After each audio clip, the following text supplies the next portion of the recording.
전사님이 혈액형이 뭐일 것 같나요? B형입니다. B형. 그리고 전사님이 MBTI를 했는데 MBTI는 과연 뭘까요? MFP예요. 이거를 전사님이 깨면 어떻게 될까요? 큰일 났다. 이거 치우려면 큰일 났네요. 오늘 말씀의 어떤 인사이트는 어디서 있었냐면 잘잘법이라는 그 유튜브 채널이 있어요. 목사님들 나와가지고 여러 가지 이야기들을 해주는 것 가운데 만나교회 김영사 목사님의 이야기를 듣고 거기를 모티브 삼아서 함께 그 은혜를 같이 나눴으면 좋겠다라는 생각으로 오늘 본문을 정하게 됐습니다. 제목은 뭐라고요? 이제는 게으르지 말라. 좋습니다. 전사님이 혈액형이 뭐일 것 같나요? A형. 자, A형인 것 같다. 전사님 혈액형은 A형. B형인 것 같다. B형. 자, O형인 것 같다. O형. 좋습니다. AB형인 것 같다. AB형. 좋습니다. 전사님의 어떤 모습을 통해서 혈액형을 뭔가 이렇게 추리할 수 있죠. 전사님의 혈액형은 B형입니다. B형. 그리고 전사님이 MBTI를 했는데 MBTI는 과연 뭘까요? 전사님 MBTI는 MFP예요. ENTP. ENFP. ENTP는 옛날에 ENTP였어요. 혹시 MBTI 해본 사람? 좋습니다. 여기 한 명만 조금 초대를 해가지고 이 친구의 MBTI가 뭔지 잠깐 맞추도록 하겠습니다. 맞히는 친구, 앞에 나오는 친구에게는 전사님이 선물을 주도록 하겠습니다. 자, 조은이 잠깐 앞으로 나오도록 하겠습니다. 조은이. 자, 조은이의 일단 혈액형하고 MBTI를 전사님한테 먼저 잠깐만 얘기해줘. 오케이. 좋습니다. 자, 조은이의 혈액형은 뭘까요? 외모만 봤을 때, 외형만 봤을 때 같이 초등부를 나왔었던 친구들은 좀 알지 않을까? 이 친구는 좀 이럴 것 같아. 초등부 때 굉장히 쾌활했나요? 네, 쾌활했답니다. 쾌활한 성격을 가지고 있대요. 쾌활한 성격을 가지고 있고 그냥 외적으로 봤을 때 혈액형은 B형입니다. B형 여자예요. B형 여자 굉장히 좋죠. 네, 굉장히 좋은 성격을 가지고 있죠. 자, MBTI 성향은 어떤 성향을 가지고 있을까? 딱 이렇게 봤을 때, 그냥 이렇게 봤을 때, 얘는 그거 같아. 뭘 것 같나요? 박경빈이 썼어요. 댓글에 썼어요. 정답을 썼네요. 자, EN 여기서도 나와야 내가 선물을 주지.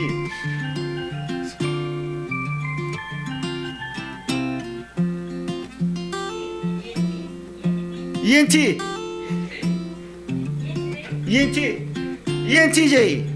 본인의 MBTI는 ENTJ. 좋습니다. ENTJ 정답 박수 주시고. 좋습니다. 들어가세요. 전사님 선물 줄게.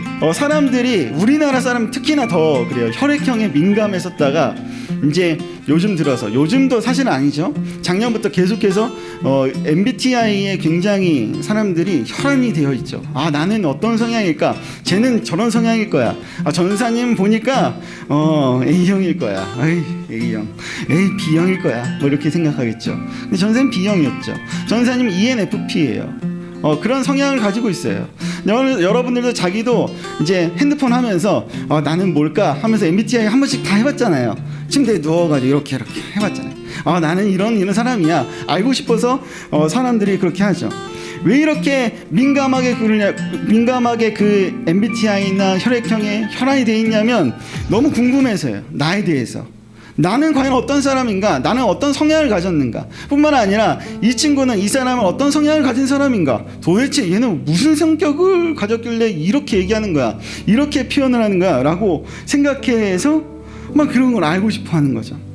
청소년 사역을 전사님이 꽤 오래 했었거든요. 오래 하다 보면은 상담도 굉장히 좀 많이 한 편이었어요. 상담하면은 여러 가지 상담이 많이 있었는데 뭐 진로도 있었고 막 이성도 있었고 가정 문제도 있었고 친구들 관계 문제도 있었고 자기 스스로 어떤 내 성격이 마음에 안 들어 뭐 이런 애들도 있었어요. 나는 그래 네 성격이 마음에 안 들어? 난 네 얼굴이 마음에 안 들어? 막 이렇게 얘기해주면서 상담을 막 했었는데 가장 많은 상담을 했었던 건 이성 교제였어요. 이성 문제. 나는 얘가 좋은데 얘는 절 싫대요. 아 얘가 자꾸 날 막 좋아하는 것 같은데 난 짜증나요. 뭐 이런 것들 고백을 어떻게 해야 되죠? 막 그러면 야 이런 타이밍이 해야 돼. 막 이렇게 설명을 해줬죠. 그러면서 많은 사람들을 만나보라고 적극적으로 전도사님은 이렇게 추천하는 편이에요. 야 많은 사람들 많이 만나봐. 이 친구도 만나고 저 친구도 많이 만나봐 라고 이야기를 하죠. 왜 그러냐면 이렇게 사람을 만나면 만날수록 내가 무엇을 좋아하는지, 만나면 만날수록 내가 무엇을 싫어하는지를 발견하게 되거든요. 그래서 많이 만나면 만날수록 참 좋겠다 라고 이야기하고 추천해요. 그렇다고 막 양다리 걸쳐라, 막 환승 연애를 해라, 막 이렇게 얘기는 하진 않아요. 자기 자신에 대해서 잘 알다 보면요, 우리는 삶을 살아갈 때, 우리 인생을 살아갈 때 조금 더 행복해질 수 있거든요. 많은 사람들을 만나면서 나 자신을 알아가면서 내가 누구인지를 알면 내가 조금 더 행복해질 수 있거든요. 왜 그러냐면 자신이 좋아하는 것을 찾게 되면서 행복하게 돼요. 내가 이거 하면 행복해져. 내가 이거 하면 기분이 좋아져. 그러면 그걸 하게 되죠. 내가 이거 하면 싫어. 이거 하면 짜증나. 이거 하면은 이거 화나. 누가 나한테 이렇게 얘기하면 난 짜증나고 화가 나. 이렇게 되는 것을 알아가는 거. 그래서 다른 사람한테 야, 나 이거 하는 거 되게 싫어해. 하지 마. 그렇게 얘기해주면 그 사람은 이 나를 위해서 그거를 안 하려고 노력하겠죠. 그럼 불행을 피해 다닐 수 있는 거예요. 그 불행을 피해 다닐 수 있다는 것은 행복을 찾아낼 수 있다는 거죠. 나 자신을 알면요. 자신이 어떤 모습을 가진 존재라는 사실을 알면 확실히 행복해질 수 있어요. 여러분 행복한가요? 그래서 어쩌면 많은 사람들이 혈액형에 그리고 MBTI에 더욱 집착하면서 자신을 찾아내려고 하는 것 같다라는 생각을 해보게 되죠. 성공적인 삶, 행복한 삶을 살고 싶으신가요? 그렇다면 어쩌면 자신이 무엇을 잘하고 무엇을 좋아하고 자신이 누구인지를 바로 알 때 그 행복이 가능해진다. 그 성공적인 삶이 가능해진다는 사실. 전사님이 준비물을 이렇게 갖고 왔습니다. 컵을 갖고 왔어요.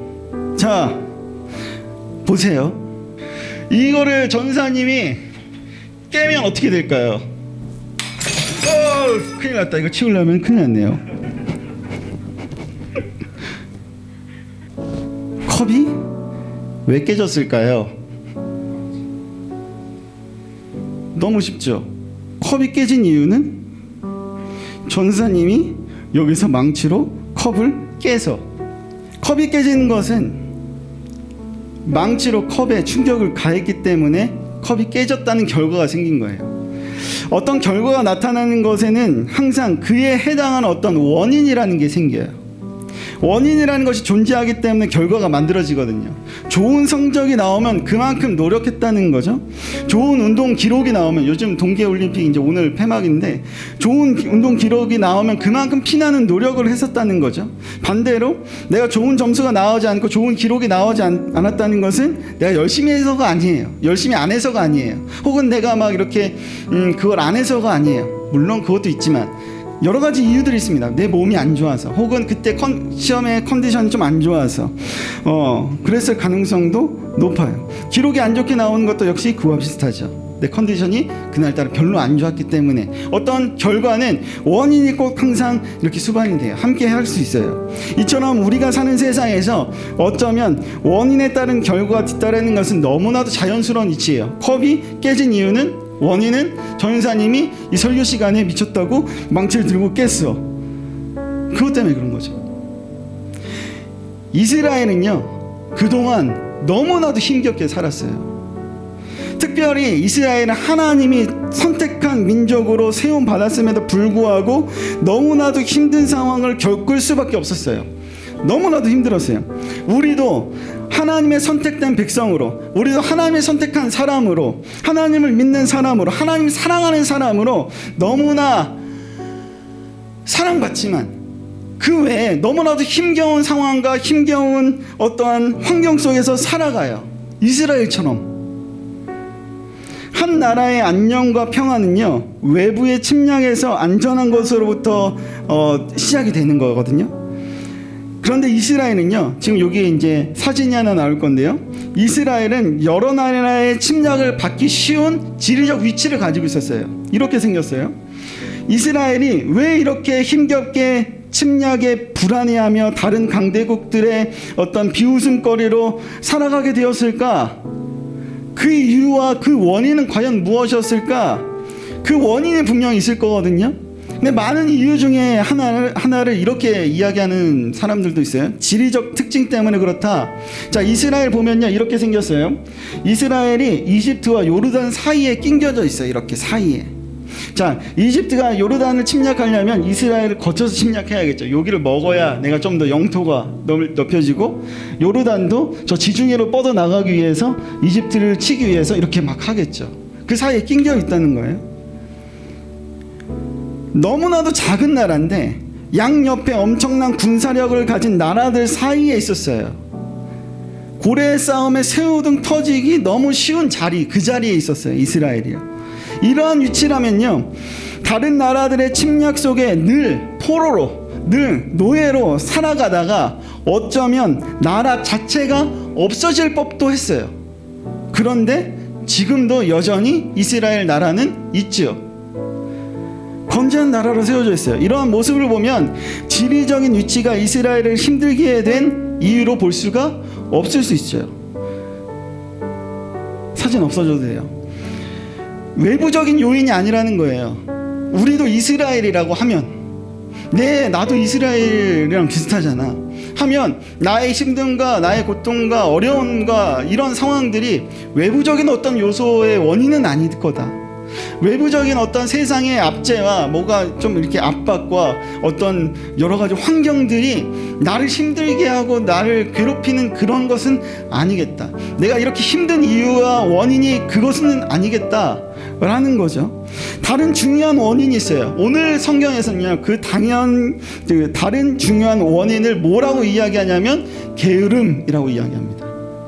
게으름. 성경에서 이스라엘 왕으로 히스기야라는 왕이 등장해요. 39명이나 되는 왕들 중에서 역대상, 역대하 성경인 역대기에 히스기야에 집중해서 이렇게 기록이 좀 돼 있거든요. 왜 이렇게 히스기야에 집중해서 역대기가 기록되었을까? 히스기야는 이스라엘이 힘들게 된 원인을 제거한 인물이었기 때문에 역대기에서 그렇게 집중하여서 이스라엘의 히스기야 왕이 했었던 일에 대해서 자세히 기록하고 있는 거예요. 하나님이 선택받은 백성들은 이스라엘이 힘들었었던 이유를 아는 것은 곧 내가 힘든 이유를 알게 되는 거예요. 히스기야는 25살에 왕이 됐거든요. 왕이 되고 나서 했었던 일들이 있습니다. 뭘 했을까요? 왕이 됐을 때 여러분들이 한 나라의 왕이 됐어요. 뭘 했을까요? 히스기야는 이거 했습니다. 히스기야는 뭐 했냐면 예배 장소인 성소의 문들이 다 망가졌었어요. 하도 안 들어가고 거기를 막 막아놔가지고 망가져 있었는데, 그 성소의 문, 성스러운 그 하나님이 계신 성전에 들어가게 만드는 그 문을 다 고치고 활짝 열게 만들었어요. 그리고 제사장들을 불러 모았어요. 동쪽 문을 불러 모아가지고, 야, 제사장 니네들 이제 그 이방신 우상이 이제 그 하나님의 성소에 있었는데 그거 다 버리고 치워버리고 이제는 하나님께 예배를 드리자. 거기에 좀 집중할 수 있도록 니네 그렇게 노력해봐 라고 제사장들에게 명령했습니다. 하나님의 진노가 우리를 내버려둬서 우리가 괴롭고 우리가 힘들고 우리가 비웃음거리로 전락해버린 원인과 이유를 히스기야는 여기에서 찾고 있어요. 어디요? 지금 예배를 드리지 않음에서 찾고 있는 거예요. 우리가 이렇게 힘든 이유는 예배 드리지 않았어요 라고 이야기하는 거예요. 그래서 예배 잘 드릴 수 있도록 우리 잘 만들어 보자. 야, 이제 좀 집중해봐. 이렇게 얘기하는 거죠. 당시에 예배의 모습이 어떤 모습이었냐면 이런 모습이었습니다. 번제였어요. 번제가 뭘까? 번제, 어떤 제사의 모습이에요. 번제는 맞추는 친구에게 선물을 드리도록 하겠습니다. 번제가 뭘까요? 번제는 어떻게 드리는 예배일까? 어떻게 드리는 제사일까? 당시에 구약시대에 우리가 어떤 옛날 드라마나 옛날 영화 보면 이렇게 막 고대시대에 막 이렇게 예배를 드려요. 어떤 예배냐면 이런 거였습니다. 동물을 잡아요.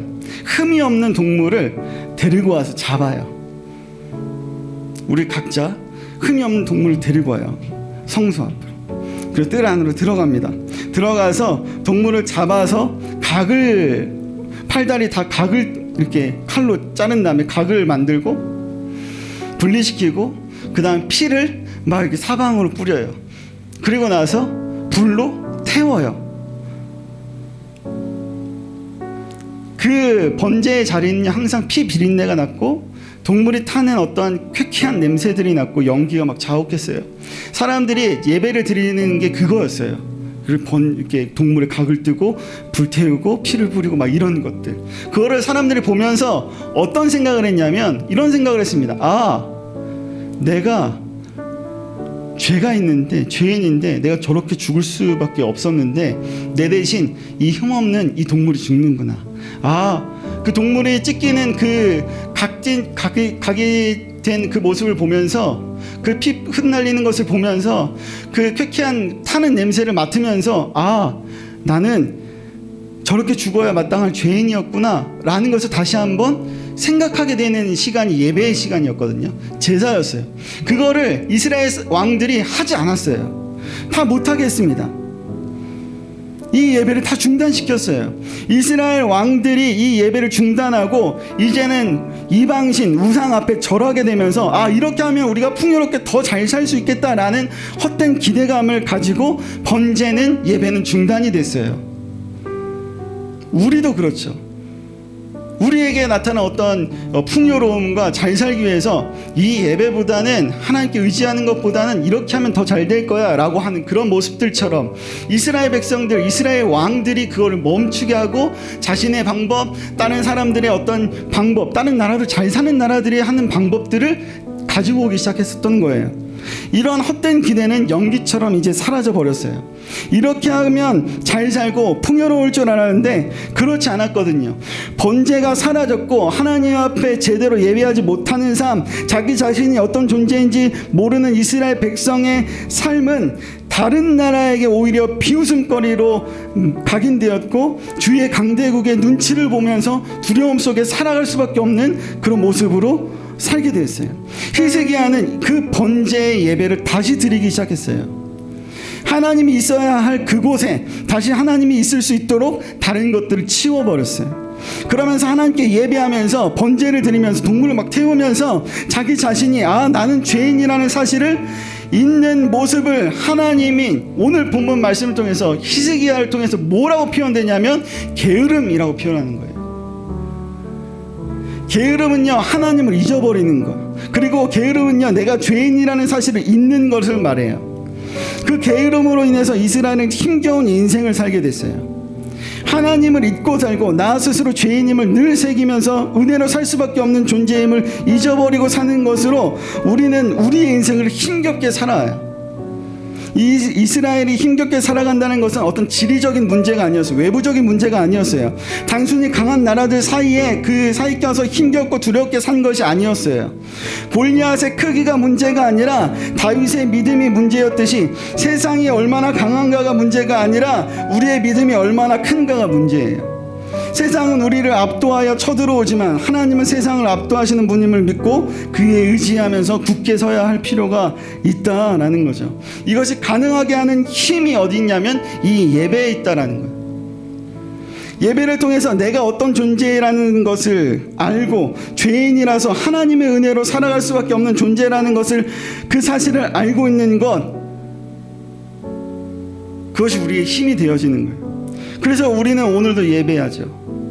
하나님은 내 삶의 주인님이라는 사실을 알도록, 우리는 예배를 통해서 내가 죄인이라는 사실을 깨닫도록, 그래서 죽을 수밖에 없지만 하나님의 은혜로 오늘 하루도 그렇게 살아가기 위해서 주님 앞에, 하나님 앞에 예배를 드리는 거죠. 이제는 게으르지 맙시다. 하나님 앞에, 하나님 잊어버리지 맙시다.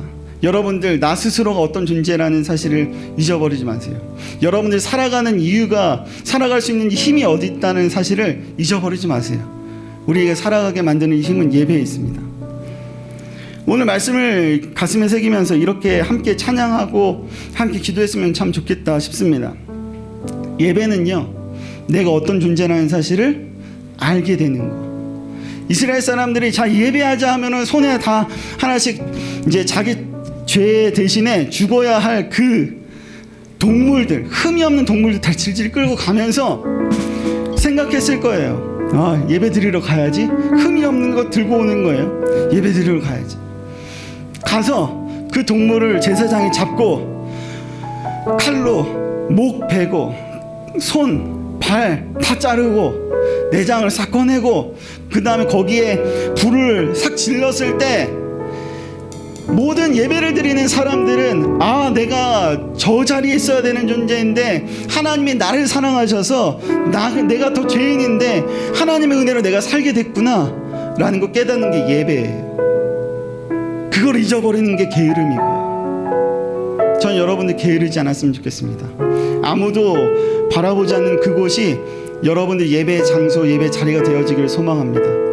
오늘 말씀을 통해서 또한 이 찬양을 통해서 우리가 마음속에 여러 가지 회개해야 될 것들, 내가 죄인으로서 아직 남아있었던 찌꺼기들이 이 예배를 통해서 이제 사그라지고 아, 나는 하나님의 은혜로 살 수밖에 없는 존재구나 라는 사실을 기억했으면 좋겠습니다.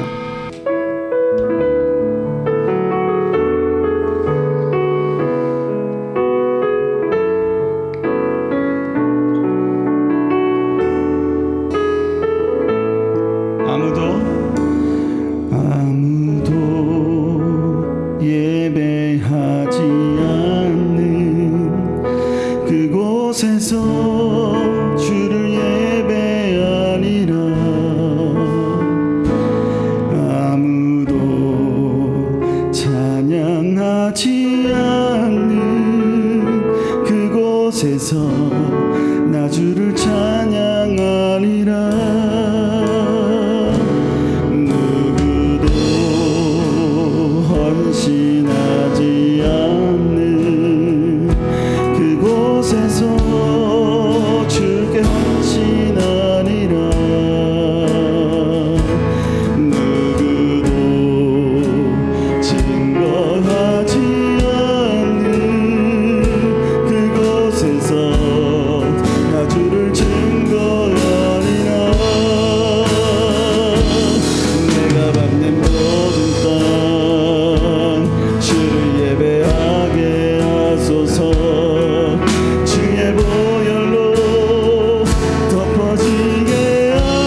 여러분들이 예배하는 그곳에 여러분들의 존재가 어떤 존재인지를 알게 될 거예요. 죄인임일 뿐만 아니라 하나님이 택하셔서 사랑하기로 작정한 사람. 우리가 어느 자리에 있든지, 그곳이 학원이든지 그것이 집이든지 그곳이 여러분 예배의 자리가 되어지길 소망합니다. 그래서 여러분들이 굳이 MBTI 이런 거 안 해도 여러분들의 존재를 잘 알아서 행복해졌으면 좋겠어요. 예배가 여러분들 행복하게 되어지는 가장 빠른 길임을 깨달으며 이 시간 함께 말씀을 기억하며 찬양을 기억하며 이렇게 기도했으면 좋겠습니다. 하나님, 저는 주님 앞에 예배하는 자로 예배가 끊어지지 않는 그 이스라엘의 모습이 나의 모습 될 수 있도록, 나의 삶 가운데 예배가 단 순간도 끊어지지 아니하도록, 그래서 늘 하나님과 동행하며 살아갈 수 있도록, 그래서 하나님의 은혜로 그렇게 살아갈 수 있도록, 그런 축복 가운데, 그런 행복 가운데 그렇게 살아갈 수 있도록, 하나님 내 삶이 예배 그 자체가 될 수 있도록 하나님 나를 붙잡아 주시는 그 하나님의 은혜를 기억할 수 있도록 도와달라고 말씀을 기억하면서 기도하도록 하겠습니다. 주여 아버지 하나님 붙잡아 주옵소서.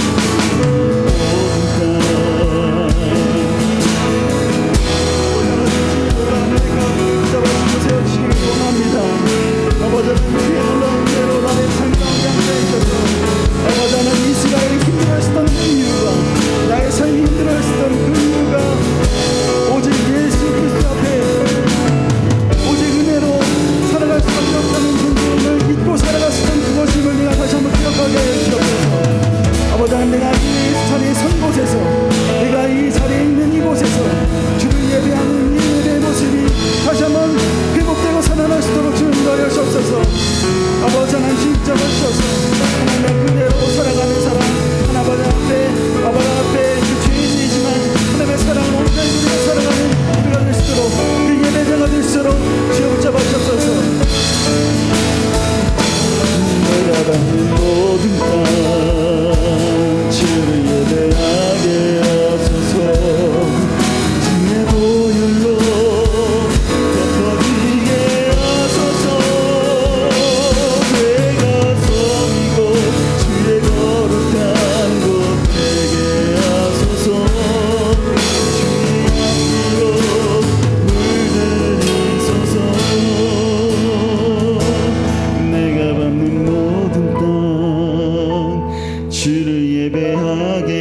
하소서.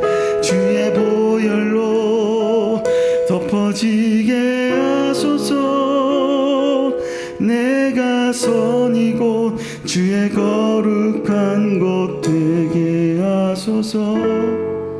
주의 향기로 물들이소서.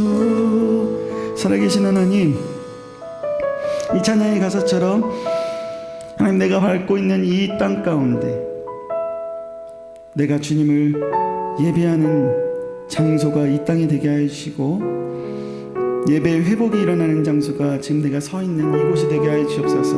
아버지 하나님, 나는 죄인이지만, 그래서 죽을 수밖에 없지만 하나님의 은혜로 살아가는 하나님의 사람임을, 하나님이 사랑하셔서 나를 살리신 사람임을 내가 기억하고 하나님을 더욱더 의지하며 하나님의 거룩한 그곳에 내가 더욱더 가까이 가고자 발버둥치며 살아가는, 또한 그래서 더욱더 행복하게 살아가는, 그리고 더욱더 하나님 보시기에 성공적으로 살아가는 그런 인생 살아갈 수 있도록 도와주시옵소서.